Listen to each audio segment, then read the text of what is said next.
Welcome താഹിമോനാണ്. ഈ വീഡിയോയിൽ നമ്മൾ സംസാരിക്കുന്നത് പോസോളജിയെ കുറിച്ചിട്ടാണ്. പോസോളജി മീൻസ് മരുന്നുകളുടെ ഡോസിനെ പറ്റിയാണ്. Science of dose of drugs. ഫാർമക്കോഡൈനാമിക്സിലും നമുക്ക് സംസാരിക്കാം. ദെൻ ഫാർമസിയിലെ ഫാർമസ്യൂട്ടിക്സിലും ഈ ടോപ്പിക് വരുന്നതാണ്. സോ വാട്ട് ഈസ് പോസോ എന്ന് വെച്ച് കഴിഞ്ഞാൽ എന്താണ്? പോസോ എന്ന് പറഞ്ഞു കഴിഞ്ഞാൽ ഹൗ മച്ച്, എത്ര, ഹൗ മച്ച് എന്നാണ് പറയാം. എത്ര മരുന്ന്. So it is about the quantity, അളവിനെ കുറിച്ചിട്ടാണ് നമ്മൾ സംസാരിക്കുന്നത്. എത്ര അളവാണ് പറയുന്നത്. സോ നമ്മൾ സാധാരണ അത് മൈക്രോഗ്രാമിലോ മില്ലിഗ്രാമിലോ അല്ലെങ്കിൽ കിലോഗ്രാമിലോ അല്ലെങ്കിൽ നമ്മൾ ഇന്റർനാഷണൽ യൂണിറ്റ്, ചില മരുന്നുകളൊക്കെ ഇൻസുലിനൊക്കെ ഇന്റർനാഷണൽ യൂണിറ്റ് ആണ്, ഇങ്ങനെയൊക്കെ നമ്മൾ പറയും. സോ നമുക്ക് ഡിഫൈൻ ചെയ്യുകയാണെങ്കിൽ ദ എമൗണ്ട് ഓഫ് ഡ്രഗ് ആണ് നമ്മൾ പറഞ്ഞു, ക്വാണ്ടിറ്റി ആണ്. എമൗണ്ട് ഓഫ് ഡ്രഗ് നമുക്ക് ഡി എന്ന് എഴുതാം. റിക്വയർഡ് എന്തിനു വേണ്ടിയിട്ടാണ്? റിക്വയർഡ് ടു പ്രൊഡ്യൂസ്, ഉണ്ടാക്കുക, to produce a certain degree of response, a certain degree of response means pharmacological response. ആരിലാണ്? in patient. സോ എപ്പോഴും പേഷ്യന്റ് തന്നെ ആയിരിക്കണമെന്നില്ല. ഉദാഹരണം, മരുന്ന് പ്രൊഫൈലാറ്റിക് ആയിട്ട് കൊടുക്കുമ്പോൾ അയാൾ പേഷ്യന്റ് ആയിരിക്കണം, മരുന്ന് അസുഖം വരാതിരിക്കാനായിട്ട്. So it is related to response ആണ് നമ്മൾ നോക്കുക. സോ നമ്മൾ ആഗ്രഹിക്കുന്ന എന്താണ് റെസ്പോൺസ് എന്നനുസരിച്ചിട്ടാണ് നമ്മൾ ഡോസ് പറയുക. സോ ഇപ്പോൾ ഒരു മരുന്നിന് തന്നെ പലവിധ ആക്ഷൻസ് ഉണ്ടെങ്കിൽ, പലവിധ റെസ്പോൺസ് ഉണ്ടെങ്കിൽ, അതിൽ നമുക്ക് ആവശ്യമുള്ള റെസ്പോൺസ് അനുസരിച്ചായിരിക്കും ഡോസ് പറയുക. ഉദാഹരണം ആസ്പിരിനെ നമ്മൾ അസറ്റൈൽ സാലിസിലിക് ആസിഡ്. ആസ്പിരിന് പലതരം ഉപയോഗങ്ങളുണ്ട്. ഇപ്പൊ ഞാനൊരു 3 ഉപയോഗങ്ങൾ ഇവിടെ പറയാം. ഒന്ന്, തലവേദന ഓർ ഹെഡേക്കിനാണെങ്കിൽ 0.3 to 0.6 ഗ്രാം മതി. Okay, that means 300 to 600 milligram മതിയാകും. പക്ഷെ അതൊരു ആന്റി ഇൻഫ്ലമേറ്ററി ആണെങ്കിലോ, ഇൻഫ്ലമേറ്ററി കണ്ടീഷൻസിലാണെങ്കിൽ 3 മുതൽ 5 ഗ്രാം വരെ കൊടുക്കും. പക്ഷേ നമുക്കൊരു ആന്റി പ്ലേറ്റ്ലെറ്റ് രക്തം കട്ട പിടിക്കാതിരിക്കുകയാണെങ്കിൽ 100 മില്ലിഗ്രാമിൽ താഴേക്ക് മതിയാകും നമുക്ക്. സോ അപ്പൊ ഡോസ് നോക്കുക, ഓരോ സന്ദർഭം അനുസരിച്ച് ഡോസ് വ്യത്യാസം വന്നുകൊണ്ടിരിക്കും. സോ മരുന്നിന്റെ ഡോസ് എന്ന് പറയുന്നത് പല കാര്യങ്ങളെ ആശ്രയിച്ചിട്ടാണ്. അപ്പൊ നമുക്ക് അതിലേക്ക് പിന്നീട് വരാം. ഇനി ഡോസ് ക്യാൻ ബി, ഈ ഡോസിനെ നമുക്ക് പല രീതിയിൽ പറയാം. വൺ, നമുക്ക് പറയാവുന്നത് the dose can be of standard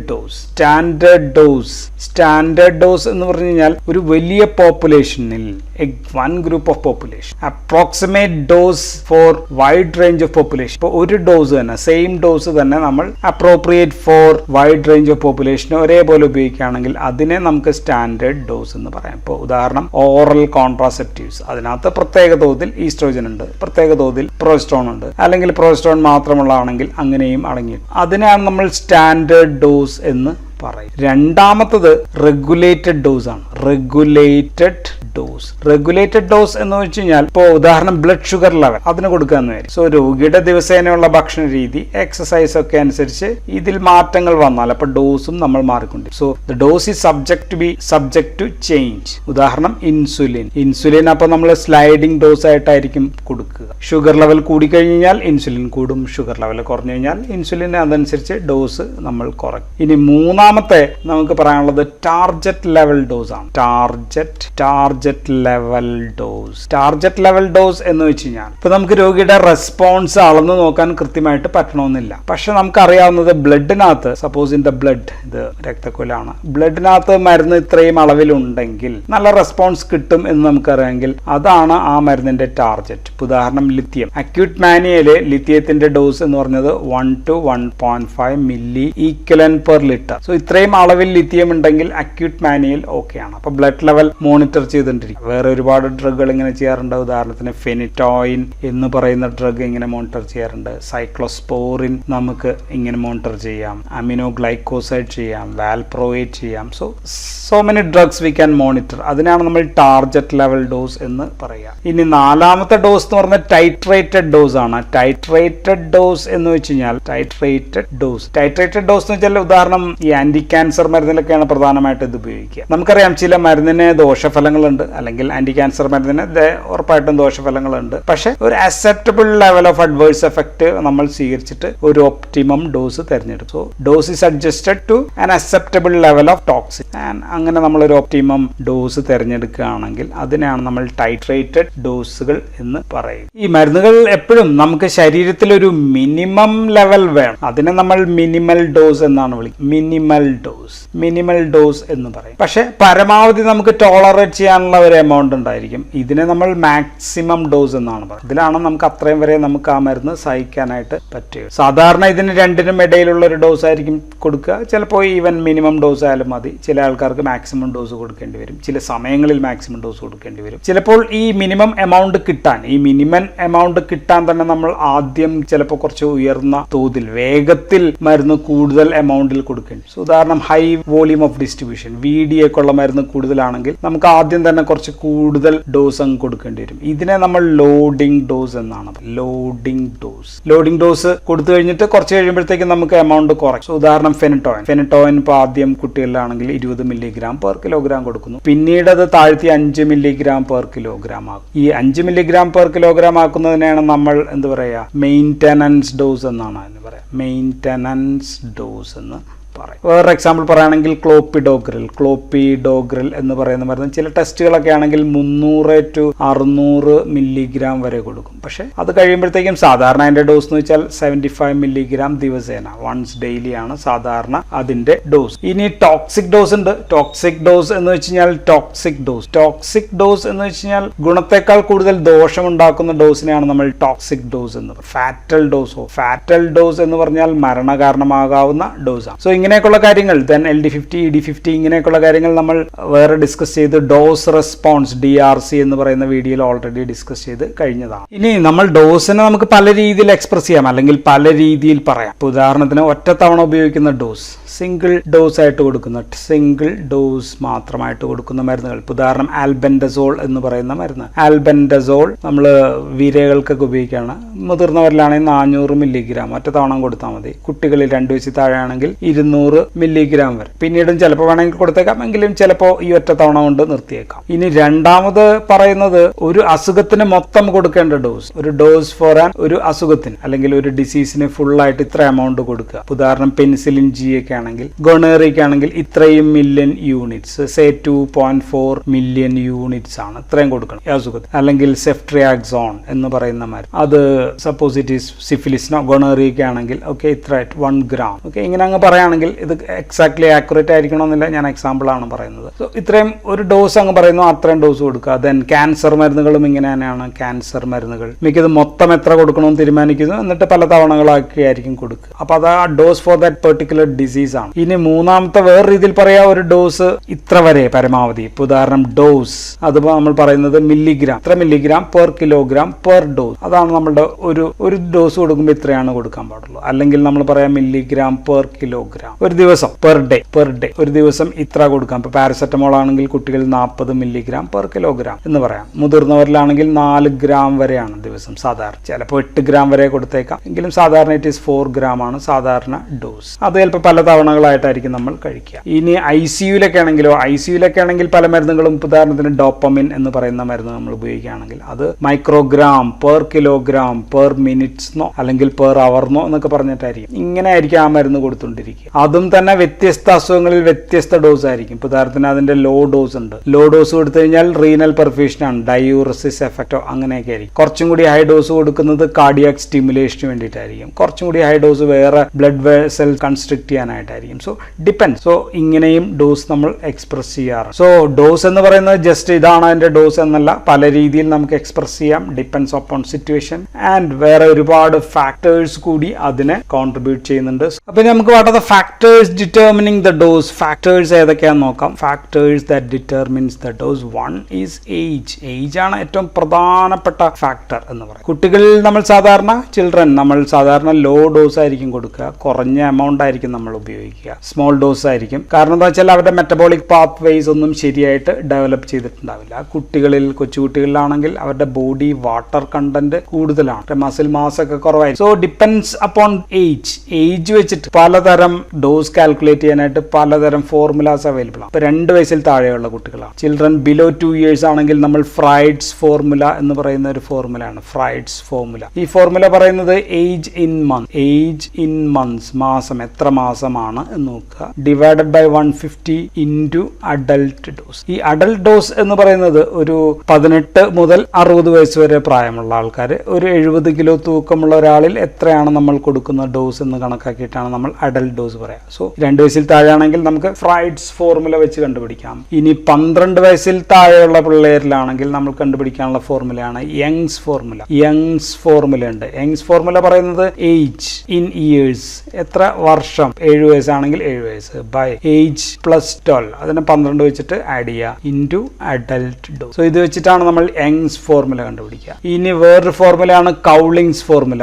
കൗളിങ്സ് formula എന്ന് പറയുന്ന ഒരു ഫോർമുല ഉണ്ട്. അത് age plus 1 by 24 into adult dose ആണ് Cowling's formula. Then Bastedo's formula എന്ന് പറയുന്ന ഒരു ഫോർമുല ഉണ്ട്. Bastedo's formula. ബാസ്റ്റിഡോസ് ഫോർമുല പറയുന്നത് age in years plus 3 divided by 30 into adult dose. Then വേറെ ഫോർമുല വിട്ടുപോയി, അതിന്റെ പേര് ഡില്ലിങ്സ് ഫോർമുല എന്നാണ്. ഡില്ലിങ്സ് ഫോർമുല കാൽക്കുലേറ്റ് സാധാരണ യൂസ് ചെയ്യുന്നത് 4 വയസ്സിനും 20 വയസ്സിനും ഇടയിലുള്ള പിള്ളേരിലാണ്. അത് ഏജ് ഇൻ ഇയേഴ്സ് പോലെ തന്നെ, ഏജ് ഇൻ ഇയേഴ്സ് അത് യങ്സ് ഫോർമുല തന്നെയാണ്. ഡിവൈഡഡ് ബൈ 20 ആണ്, മറ്റേത് ഏജ് പ്ലസ് 12 ആയിരുന്നു, ഇൻറ്റു അഡൽട്ട്. ഇത് ഏജ് വെച്ചിട്ടാണ്. ഇനി വെയിറ്റ് നോക്കി നമ്മൾ കാൽക്കുലേറ്റ് ചെയ്യുന്നത്.